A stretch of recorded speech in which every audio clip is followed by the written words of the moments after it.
sitting with 55 points. Mizuchi right behind them after that dub, 28 points tied with Northception. But let's dive into the next game here. We know this 50-50 is happening over by the south side.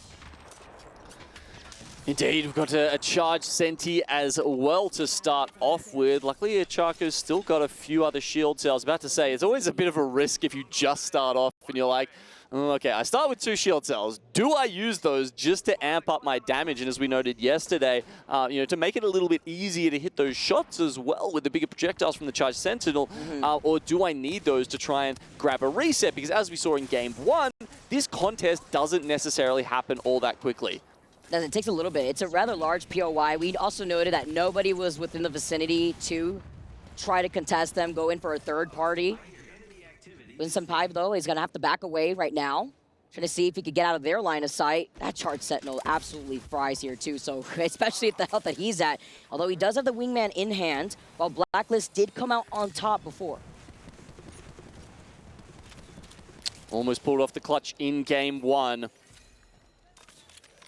He's had a good 20 minutes to sit there and think about it, say, okay, how can we change this out next time? I mean, that's one of the differences, right? I mean, look, Alliance walk away with the points, and you definitely rather have that, but they were worrying about the rest of the game. Meanwhile, Blacklist International have been able to sit here and, really think about how to change their fortunes from Game 1. And while this fight is still going on, we talked about a potential third party. Riddle Order, the fight before. They may actually appear soon, with Blacklist losing out on Haraka first. Maybe even Heroes as well. We've got them from both sides coming in. Why not both here? Uchaku with a nice Sentinel shot onto Gusenpa. Riddle Order have now made their appearance. You can see as the fight has slowed down just ever so slightly, the charged up Rampage gonna be able to clean them up, while Blacklist with JMW, the only one just trying to run away, see if he could get out of their line of sight for right now. But with Heroes on the other side, it's gonna be so difficult if they try to rotate to that south building. Yeah, the 2 members of Blacklist, they're going all the way back out towards Dome. Not sure if Riddle Order think that they're fighting against them when in fact they are fighting against Heroes. I guess there's something else we should note here is that Riddle Order actually changed up their composition in this game. So maybe they heard the contest. Now they've gone from Crypto over to Pathfinder. Is that because they wanted, that extra fight potential early in the game to have, to be able to come here into launch site and be a problem? You got that zipline even quicker there too. Could definitely be a possibility. Huge note right there, Genome. While Riddle Order try to wrap around, trying to see who else is within the vicinity. What they don't know, though, is Blacklist have already rotated south of Dome at the moment, while Heroes are trying to match them on that same rotate, see if maybe they could get something going here. It's not like Blacklist has a support legend, right? They can't get the res unless they were able to get the banner. Gonna have to see, while Heroes on the other side, meanwhile, gonna try to meet them over here by Dome, but this circle is pulling over to the north side on the outskirts of Overlook, maybe even by the rocks that exit out of Overlook itself. So Heroes trying to see the duo, trying to capitalize. Not too long now until the ring will push them out of here, or at least start ticking some of the damage. There we go. Chaco has been found in the smoke. Heroes haven't got rid of Blacklist completely. The Pathfinder does allow a little bit of mobility to get out of here, but now just down to 1. Kathy trying to run for his life. By the way, Riddle Order has not stopped chasing them, so that's a fight that's inevitable. TSM, after a very rough start in that last game, trying to stay alive with Reps, going to be able to pop that med kit. 90 squads left, trying to see if they can put down the Moby, but playing off this low ground, you can expect this is where the circle will be pulling eventually, but by these train tracks, EXO in the vicinity, Na'Vi, Tai, Fnatic are still over by Overlook camping that ring beacon, but Space Station landing on the north side by Climatizer also have that information.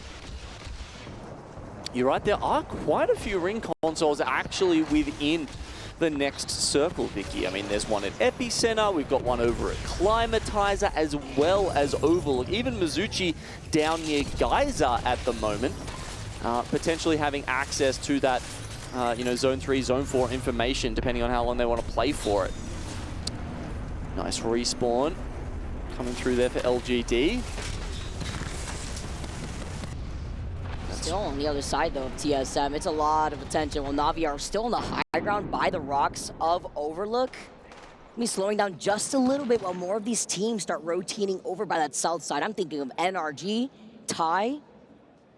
It's a calm before the storm. You see the map right now on your feeds. DMS still on that north side. Virtus also going to be approaching with the survey beacon and ring console information in front of them. But I specifically really like Space Station Gaming's position. This allows them to be a lot more aggressive with the poke, but also without having to overextend and deny the Evil Harvester from the other squads that want to play from the corner of this northern zone. Yeah, I completely agree. It's a good spot up there towards the rocks north of Oval. That said, they're not running the Watson. Might help them out a little bit. I don't know.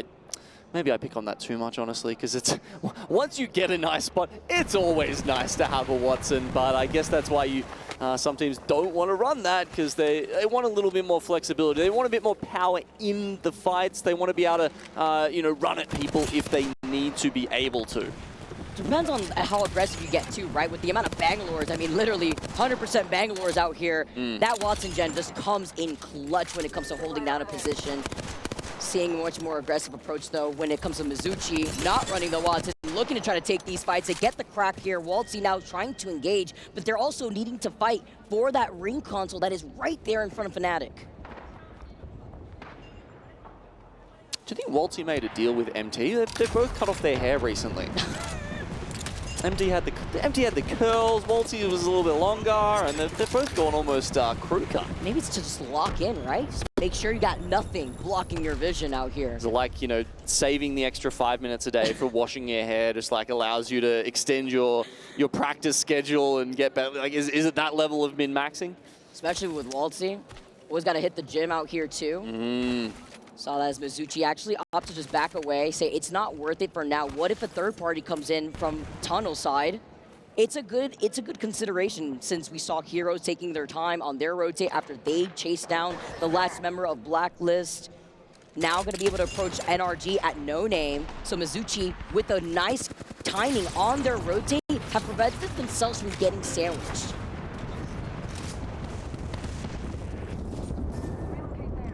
Being in the tunnels, very useful. You can essentially... It's a good consideration, since we saw Heroes taking their time on their rotate after they chased down the last member of Blacklist. Now going to be able to approach NRG at no name. So Mizuchi, with a nice timing on their rotate, have prevented themselves from getting sandwiched.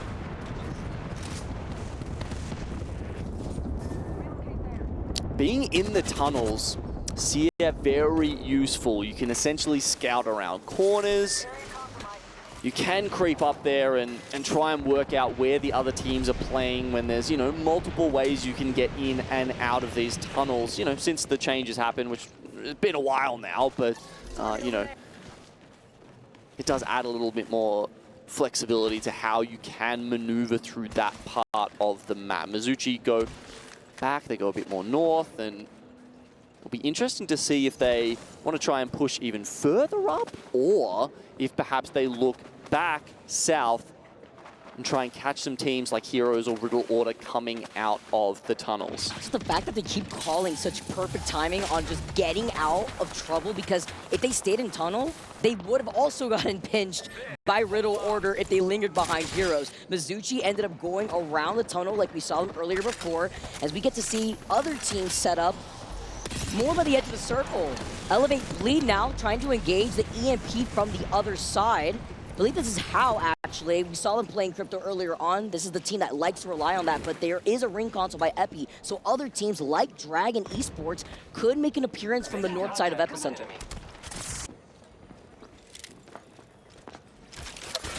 As you say, there they are playing from the top of it. They've got How, the APAC North team, right underneath. Also, we've only got 2 teams from South American region in this tournament, Vicky, and Cholo's managed to make it through to the final, so that's awesome to see that we're going to have that representation come Sunday. Let's see if Dragons, a slightly more unknown quantity, I would say, if the international community in general will be able to join them.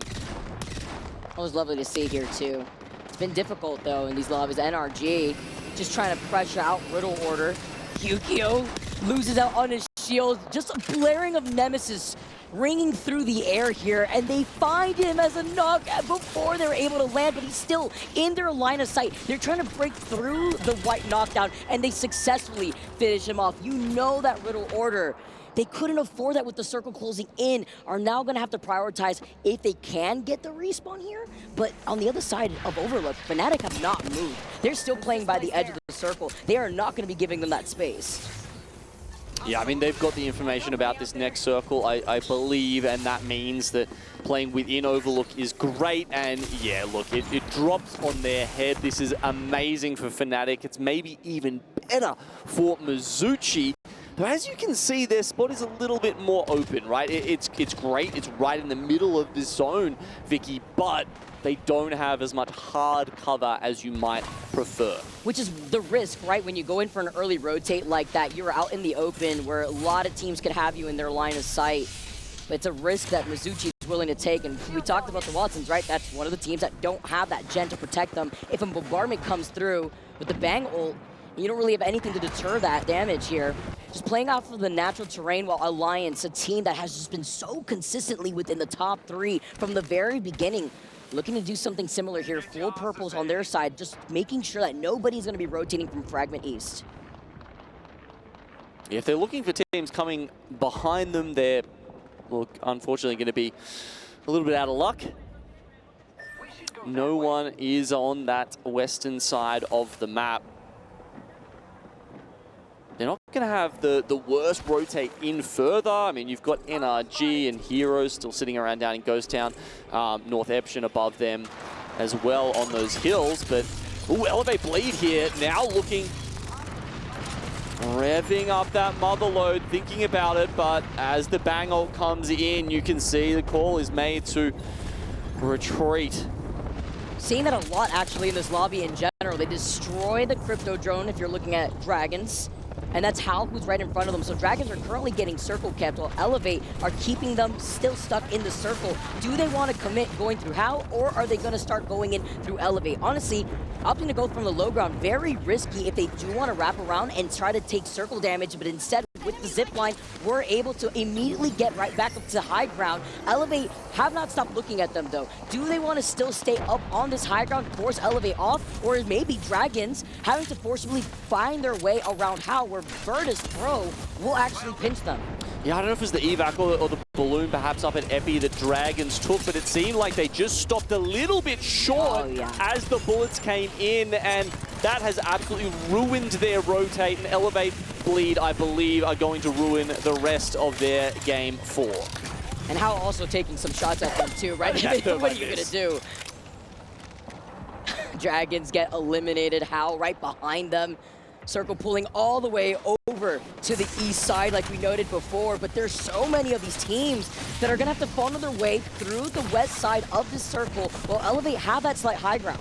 Yeah, I can only presume it's going to go a little more north, because otherwise we could have the potential of a heel off above that zip line where Mizuchi was holding. Now, over here we've got Hal getting into it with Virtus Pro. They pushed into that bridge to try and take the spot away from them. It hasn't worked at all, but I think Hal licking their wounds might get eliminated by DMS on the other side. See if they can try to restabilize. Well, Elevate, Bleed, and Alliance have engaged on the other side of that mountain.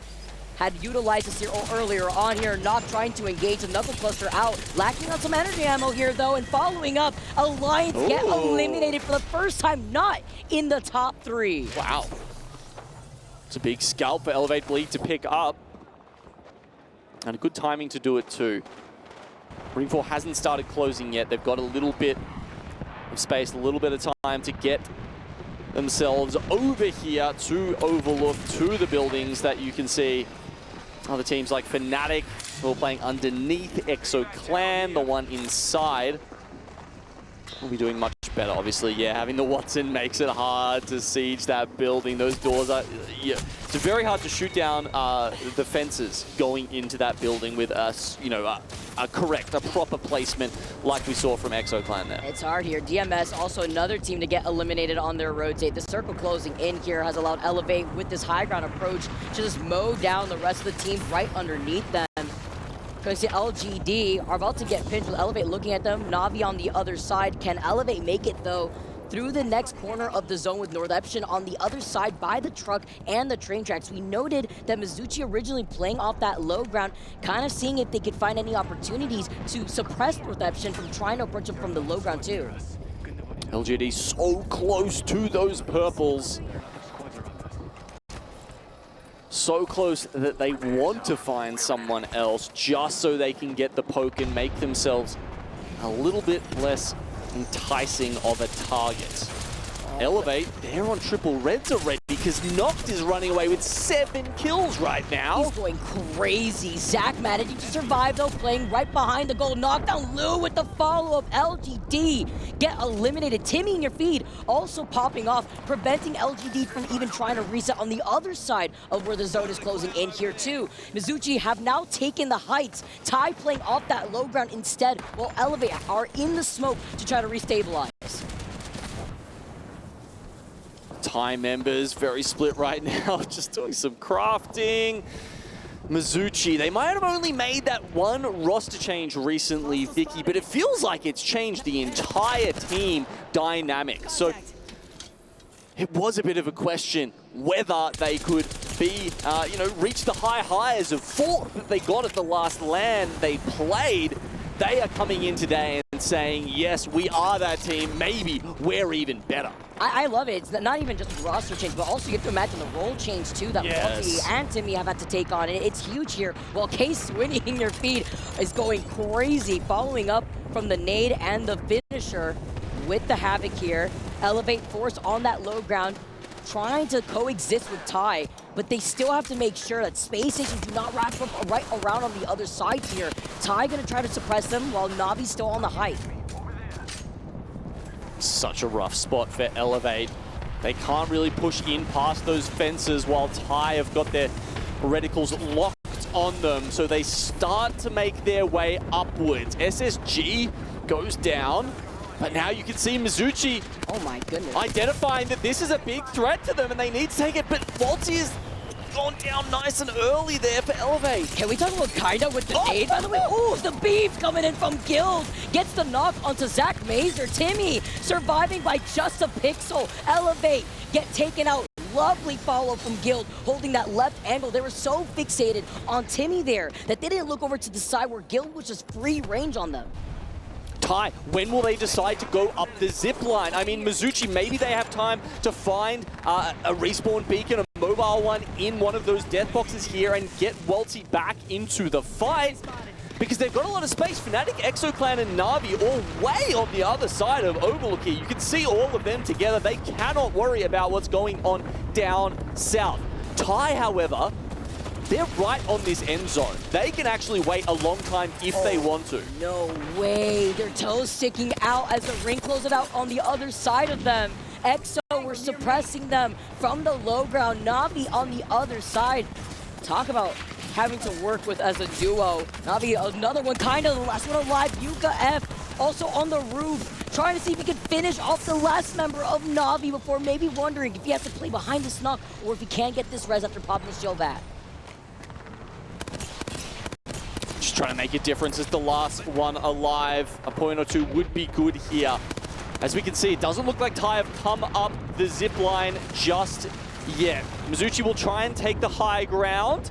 Ty, you gotta remember, they're the only team left alive right now that have a crypto, which means that even though they're down the bottom, they should have perfect information on all the teams above. They should know when is exactly the right time to pop up and make them move. That's so true here too, but you also have Guild alive, and he waited to use that Seer ult. Love this third-person view while they hold on to the high ground. They also have to look behind them. You mentioned, when is Ty gonna pop up? Well, they're looking for an opportunity. They're stuck now that have a crypto, which means that even though they're down the bottom, they should have perfect information on all the teams above. They should know when is exactly the right time to pop up and make their move. That's so true here too, but you also have Guild alive, and he waited to use that Seer ult. Love this third-person view while they hold on to the high ground. They also have to look behind them. You mentioned, when is Ty gonna pop up? Well, they're looking for an opportunity. They're stuck on the low ground axis, taking a lot of damage right there too. The final round is slowly closing in. Guild